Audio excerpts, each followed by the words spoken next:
What I'm about to tell you is going to be banned, most likely on Facebook and Twitter and YouTube and every place else because it goes against the WHO. But 3 weeks ago, I called for a full audit of the WHO. At this point, you know about their assisted cover-up with the overlords of the Chinese Communist Party to try to hide the fact that China is directly responsible for the coronavirus pandemic. President Trump has rightly halted all U.S. funding to the WHO until we can find out what the heck is going on over there. Who's involved? How deep is this? I don't see the media asking any questions of any kind of substance. After Trump cut funding, the head of the WHO accused the president of politicizing the coronavirus. But the media, as usual, refuses to look into the political relationship between the head director, Tedros, of the WHO and the Chinese Communist Party. Now, let me give you a quick recap of what we were able to find just a few weeks ago. All of it I revealed on Blaze TV. If you're a subscriber, it can still be found on demand. It's really important. Tedros is the first WHO director to not have a medical degree. He's actually an Ethiopian politician. Now, I could be nice and start with he was the Ethiopian Minister of Health, but that's not where he was lately, and I'm going to get back to his posting as the Minister of Health here in a second. But his last job was with the Ethiopian government. He was their Minister of Foreign Affairs. He was basically their Mike Pompeo. He was also the chairperson of the Executive Council of the African Union. It is widely reported now that China has an intense connection with the past couple of decades with Africa, very specifically in Ethiopia, which has been dubbed China's dream in Africa.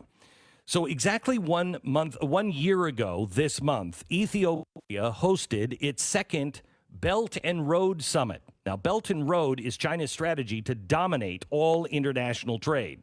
Apple and Samsung used to be the most popular phone companies in Ethiopia until China moved in. Now it's the Chinese phone maker Tecno. The Chinese presence in Ethiopia is staggering, and we went through it on Blaze TV.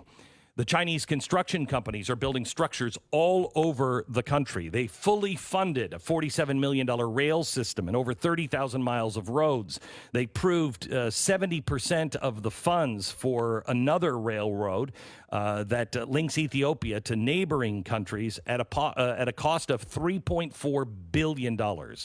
The Chinese investment in Ethiopia is growing at a rate of 52% a year, still growing. That's a high price tag. How is Ethiopia ever going to pay that back? Well, the answer is they can't in cash. Since the year 2000, Ethiopia owes China over $12 billion. That's half of their entire external debt owed to the Chinese Communist Party. They have no way of ever repaying it, at least not with cash. No one in the media will ask these questions. And making even more ridiculous this whole situation is the fact that China has a track record for buying influence in international organizations within the UN.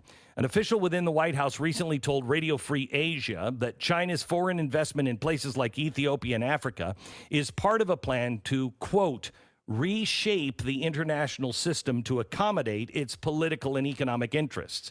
They go on. Quote, in service of this strategy, China has consistently sought to trade financial incentives for votes, offering bribes and canceling debt for countries that support them.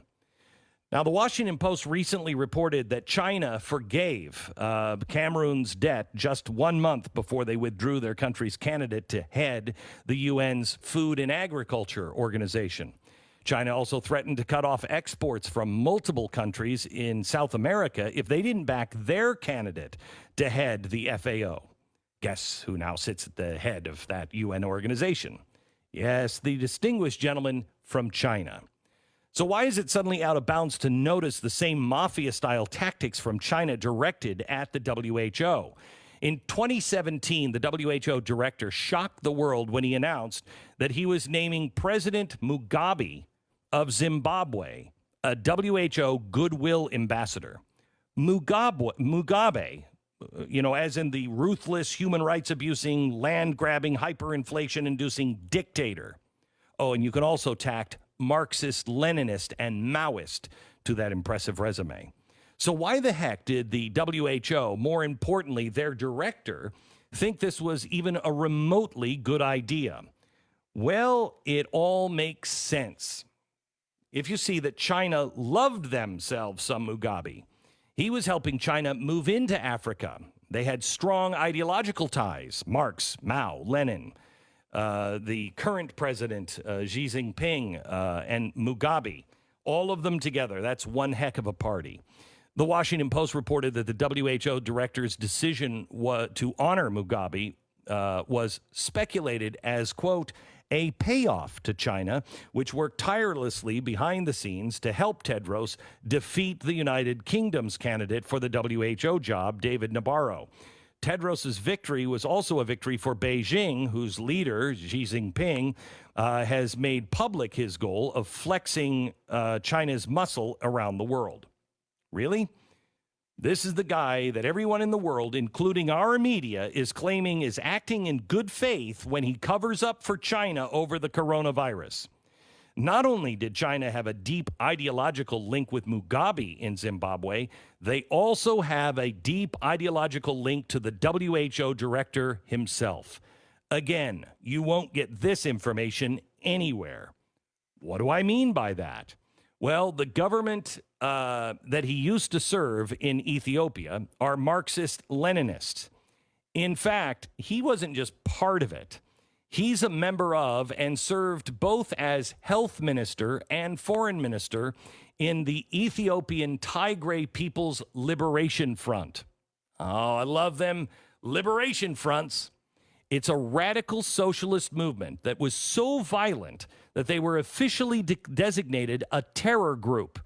Some of their highlights include forced displacements and land seizures, torture, which include, and I'd like to quote here, prisoners were raped, tied to trees, held with animals, had water bottles hung from their genitals and their fingernails pulled out, and a slew of other human rights abuses. But that's what you get from Marxist revolutionaries. I know what you shouldn't expect. You shouldn't expect one of their members to become the director of the WHO. But what do you know? China saw a friend in both Tedros and his Marxist government buddies. They probably saw talent they could use when Tedros was allegedly caught covering up epidemics when he was the Minister of Health. I told you I would get back to that.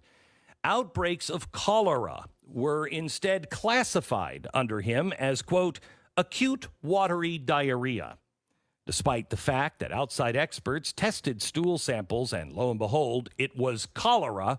He said it wasn't. The Washington Post reported back in 2016 that certain European officials were lobbying hard to keep the words cholera and Ethiopia out of any conversation. Sure. Well, this kind of talent could be used by China.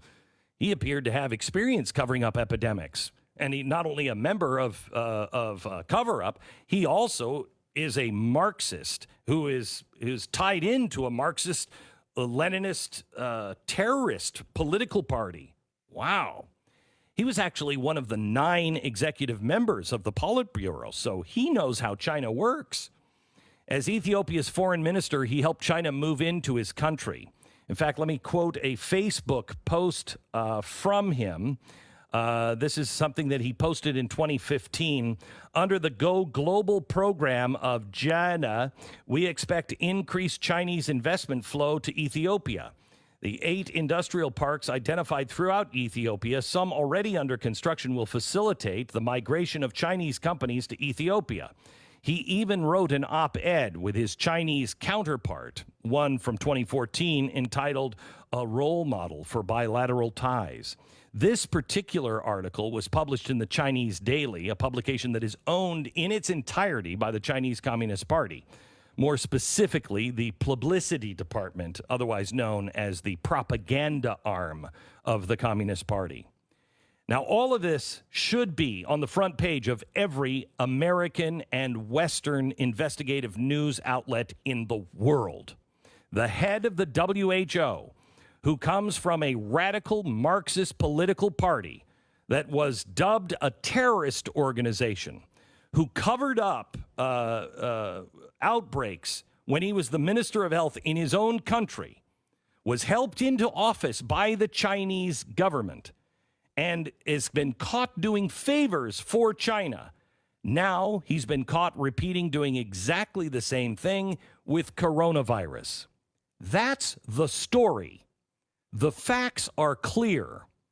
The WHO director is in with communist China. We must stop listening to the WHO until they clean this mess up. Not a dime should go to them or, quite frankly, the UN until this is fixed. And then after that, we should still think about it. By the way, every word that I said is documented. Go ahead, throttle us, demonetize, remove this from Facebook, remove this from YouTube, throttle us, Google. You will only expose what you are really doing and who you are in bed with.